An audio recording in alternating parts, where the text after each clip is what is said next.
Hi everyone. आज की class में हम देखने वाले हैं क्लास 10 साइंस का second most important chapter carbon and its compound.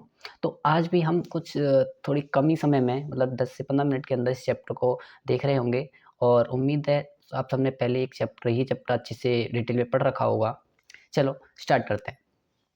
तो सबसे पहले जब कार्बन एंड इट्स कंपाउंड की बात करते हैं तो चैप्टर का नाम समझ में आना चाहिए हम कहाँ क्या देखने वाले हैं इस चैप्टर के अंदर। तो सबसे एक इम्पोर्टेंट नाम है कार्बन। जैसे कि कार्बन का एटॉमिक नंबर क्या होता है 6 होता है और एटॉमिक मास क्या होता है 12। और इससे बनने वाले कंपाउंड के बारे में देखेंगे कि कार्बन से कौन कौन से कंपाउंड बनते हैं। ठीक है, चलिए तो सबसे पहले बात करते हैं हम आयनिक कंपाउंड क्या होते हैं। क्या आयनिक कंपाउंड क्या होते हैं? जो भी कंपाउंड ट्रांसफर ऑफ इलेक्ट्रॉन से बने, जो भी कंपाउंड ट्रांसफर ऑफ इलेक्ट्रॉन से बने उन्हें क्या कहेंगे हम आयनिक कंपाउंड। जैसे कि बात करता हूं मैं NaCl, ये क्या है सोडियम क्लोराइड। अब बना कैसे था ये एन सोडियम ने एक इलेक्ट्रॉन किसका सोडियम ने एक इलेक्ट्रॉन अपना दिया तो इस पे पास चार्ज कैसा आ जाएगा पॉजिटिव, और Cl ने वो एक इलेक्ट्रॉन लिया इसके ऊपर कैसे चार्ज आएगा नेगेटिव। तो पॉजिटिव नेगेटिव जहाँ जिस कंपाउंड के अंदर डेवलप हो जाएं उस कंपाउंड को बोलूंगा क्या मैं आयनिक कंपाउंड। ठीक, ओके। अब बात करता हूं ऑक्टेट थ्योरी। अब ऑक्टेट थ्योरी क्या कहती है? ऑक्टेट थ्योरी ये कहती है कि किसी भी एटम की लास्ट सेल में, किसी भी एटम के लास्ट सेल में 2 इलेक्ट्रॉन हो या फिर 8 इलेक्ट्रॉन हो। मतलब किसी भी एटम की लास्ट सेल में 2 इलेक्ट्रॉन होने चाहिए या फिर कितने इलेक्ट्रॉन होने चाहिए 8 इलेक्ट्रॉन होने चाहिए।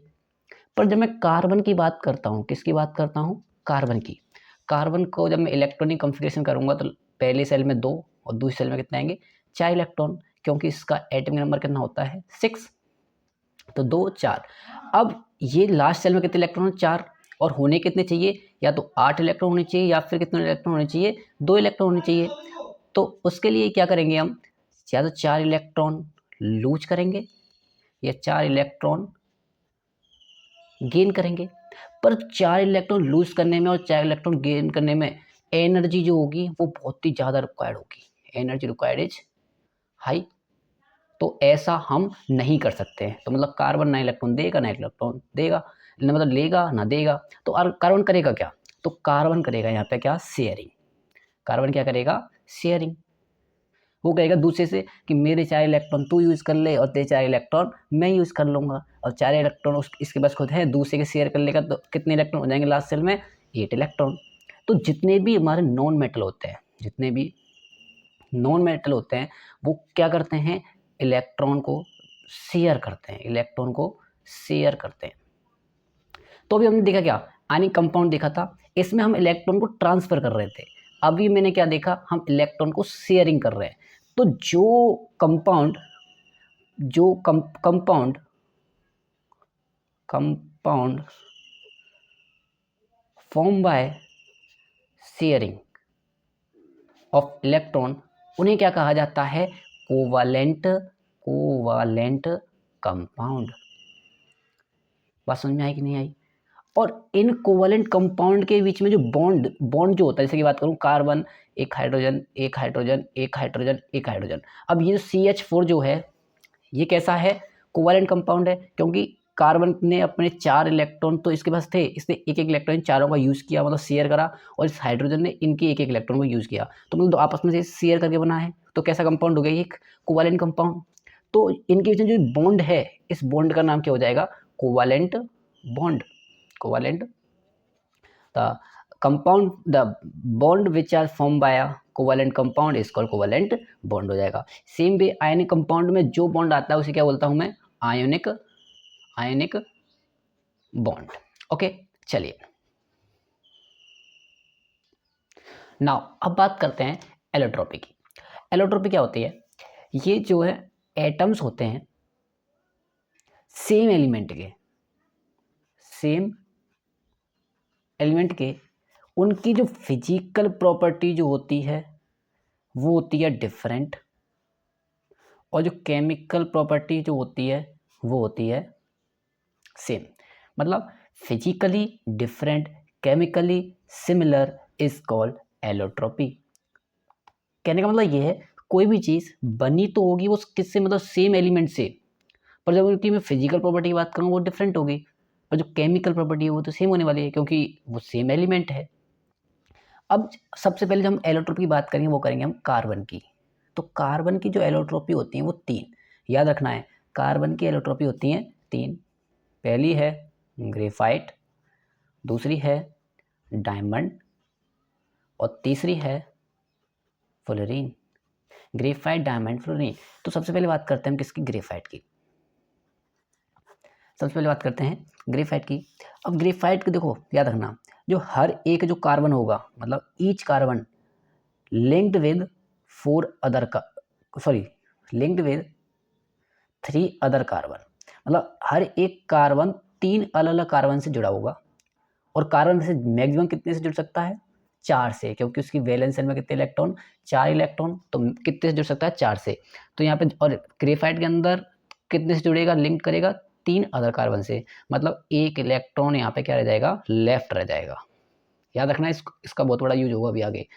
दूसरा क्या है, जब ये शेप बन जाएगी ग्रेफाइट की, तो उस शेप का नाम होगा क्या, शेप का नाम हो जाएगा क्या,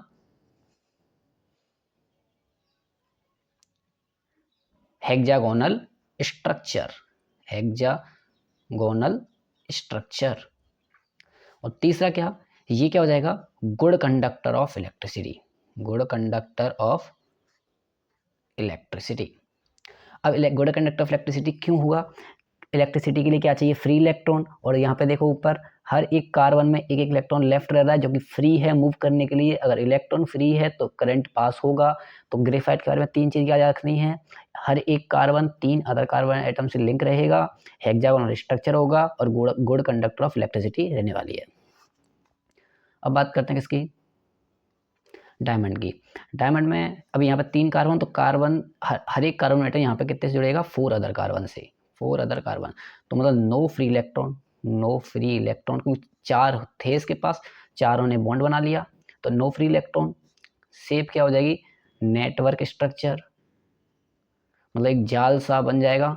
और ये क्या हो जाएगा, एक तो हार्डेस्ट हो जाएगा, और कोई फ्री इलेक्ट्रॉन नहीं है तो पुअर कंडक्टर हो जाएगा, पुअर कंडक्टर। इन 2 के बारे में ये चीज़ रखनी है बस। और ये जो फ्लोरीन है उसमें ज़्यादा कुछ याद नहीं रखना, फ्लोरीन के बारे में याद रखना है कार्बन, इसका मतलब फ्लोरीन के जो भी इसका नाम जो होता है वो होता है कार्बन 60। मतलब इस फ्लोरीन के अंदर कितने कार्बन मिलते हैं देखने को, कार्बन 60 देखने को मिलते हैं। फुटबॉल इसका स्ट्रक्चर होता है, फुटबॉल इसका, जो फुटबॉल देखी होगी, फुटबॉल सेम जितने जैसे फुटबॉल में तुम देखोगे तो हेक्सागोनल से बनते हैं उसमें, और एक कुछ पेंटागोनल भी बनते हैं। तो सेम जितने हेक्सागोनल उसमें होते हैं उतने ही हेक्सागोनल इसमें होते हैं, और जितनी पेंटागोनल उसमें बनते हैं इतने पेंटागोनल इसमें बनते हैं। और जितने वहाँ पे इसी बीच बीच में पॉइंट जो आते हैं ना, कॉर्नर जो आते हैं, उसका मतलब है कार्बन। और जितने कार्बन उसमें होते हैं उतने कार्बन किसमें होते हैं, इसमें। और फ्लोरीन में कितने कार्बन, C60। और ये एक प्योरेस्ट फॉर्म भी होती है, क्या, ठीक है, एक प्योरेस्ट फॉर्म भी होती है। तो ये होता है एलोट्रोपी। कार्बन एलोट्रोपी क्या होता है, atoms of same element which are physically different chemically similar. Carbon की 3 एलोट्रोपी होती हैं, ग्रेफाइट, डायमंड, फ्लोरीन। ग्रेफाइट ये होता है, डायमंड ये होता है, और फ्लोरीन ये होता है, ठीक। अब कुछ बात कर लेते हैं, कार्बन की प्रॉपर्टी देख लेते हैं। चैप्टर का नाम कार्बन है, कार्बन की प्रॉपर्टी हमने देखी नहीं अभी। तो कार्बन क्या होता है, टेट्रावेलेंट होता है। क्या होता है कार्बन, टेट्रावेलेंट, मतलब इसकी वैलेंसी 4, वैलेंसी 4। दूसरा क्या है, कार्बन हैज कैटिनेशन प्रॉपर्टी। कौन सी प्रॉपर्टी, कैटिनेशन प्रॉपर्टी। कैटिनेशन को क्या कहता हूँ, self linking property, self linking property. मतलब क्या है, हर एक कार्बन एटम अपने आप से, मतलब सेल्फ लिंक करता हुआ जाएगा, मतलब अपने आप से लिंक करते करते करते करते एक लॉन्ग चेन जनरेट कर लेगा। और कैसे भी ऐसे जुड़, कहीं कहीं भी कुछ भी कैसे भी इसे जुड़ते जाएगा। इसी प्रॉपर्टी को क्या कहा जाता है, कैटिनेशन प्रॉपर्टी, ठीक। अब नेक्स्ट टॉपिक की बात करते हैं, ऑर्गेनिक ऑर्गेनिक कंपाउंड। पता है पहले क्या माना जाता था कि जो ऑर्गेनिक कंपाउंड हैं उन्हें लैब में प्रिपेयर नहीं करा जा सकता, क्योंकि ऐसा माना जाता था कि इनके बीच में एक वाइटल फोर्स एग्जिस्ट करती है। कौन सी फोर्स एग्जिस्ट करती है? वाइटल फोर्स, जो जिसके में पता भी नहीं, मतलब एक मिस्टीरियस फोर्स है जो कि एग्जिस्ट करती है। पर हुआ क्या 1828 में, क्या 1828 में एक साइंटिस्ट थे, जर्मन साइंटिस्ट, जिनका नाम था वॉलर। उन्होंने लैब में एक ऑर्गेनिक कंपाउंड बना दिया जिसका नाम था यूरिया। इसका नाम क्या था? यूरिया। फॉर्मूला क्या होता है? NH2CONH2। तो पहला साइंटिस्ट थे जिसका नाम था वॉलर, उन्होंने पहला जो भी ऑर्गेनिक कंपाउंड बनाया उसका नाम था यूरिया। फिर उसके बाद बहुत सारे साइंटिस्ट हैं, उन्होंने भी बहुत सारे ऑर्गेनिक कंपाउंड बनाए। ठीक, चलिए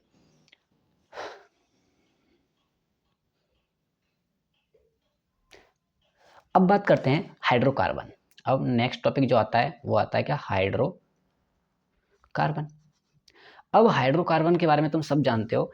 हाइड्रोकार्बन वो कंपाउंड होते हैं जो कि हाइड्रोजन और कार्बन से मिलकर बने हो। Compound form by hydrogen and carbon is called hydrocarbon. Okay, तो हाइड्रोकार्बन को मैं क्लासिफाई कर सकता हूँ टू वेज से। एक होता है सैचुरेटेड हाइड्रोकार्बन, और दूसरा होता है अनसैचुरेटेड हाइड्रोकार्बन। अब तो सैचुरेटेड हाइड्रोकार्बन क्या होगा? वो compound the hydrocarbon which have only single bond, मतलब जिन कंपाउंड के अंदर सिर्फ और सिर्फ सिंगल बॉन्ड होगा उन्हें क्या बोलूँगा मैं? Saturated hydrocarbon. और having at least one single और डबल, मतलब कम से कम एक भी अगर, सॉरी, हैविंग एटलीस्ट सिंगल नहीं, डबल और ट्रिपल बॉन्ड, मतलब एक भी अगर डबल बॉन्ड हुआ या ट्रिपल बॉन्ड हुआ तो उस हाइड्रोकार्बन को बोलूंगा मैं अनसैचुरेटेड हाइड्रोकार्बन।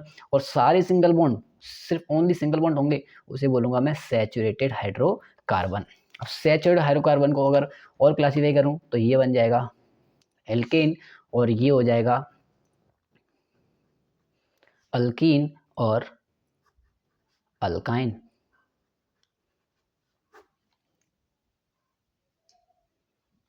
अल्कीन और अल्काइन। अल्कीन मतलब सारे सिंगल बॉन्ड, अल्केन मतलब सारे सिंगल बॉन्ड, अल्कीन मतलब सारे डबल बॉन्ड, और अल्काइन मतलब ट्रिपल बॉन्ड। ओके, चलिए अब बात करेंगे डिटेल में अल्केन क्या होता है, अल्कीन क्या होता है, अल्काइन क्या होता है।